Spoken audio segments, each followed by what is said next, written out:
এবার ব্রাউন সুগারের হদিশ মাথাভাঙায়, এমনকি বাড়ি থেকেই ব্রাউন সুগার সহ এক যুবককে গ্রেপ্তারও করল এদিন মাথাভাঙা থানার পুলিশ। এদিন মাথাভাঙা শহরের ১ নং ওয়ার্ডের মনমোহনপাড়া সংলগ্ন এলাকার বুবাই বর্মন নামে এক যুবককে তার বাড়ি থেকে ব্রাউন সুগার সহ গ্রেপ্তার করে মাথাভাঙা থানার পুলিশ। যুব সমাজ যখন নেশায় আসক্ত, তখন মাথাভাঙা শহরে ব্রাউন সুগারের হদিশ মেলায় যথেষ্টই উদ্বেগ বাড়িয়েছে শহরবাসীর মধ্যে।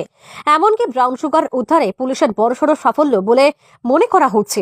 জানা গেছে, এদিন গোপন সূত্রে খবর পেয়ে মাথাভাঙা থানার পুলিশ শহরের ১ নং ওয়ার্ডের মনমোহনপাড়া সংলগ্ন এলাকায় এক বাড়িতে তল্লাশি চালালে ব্রাউন সুগারের হদিশ পান এবং তারপর মাথাভাঙা থানার এসডিপিও এবং ম্যাজিস্ট্রেটের উপস্থিতিতে সেই ব্রাউন সুগার উদ্ধার করা হয় এবং বুবাই বর্মন নামে সেই যুবককে গ্রেপ্তার করে মাথাভাঙা থানার পুলিশ।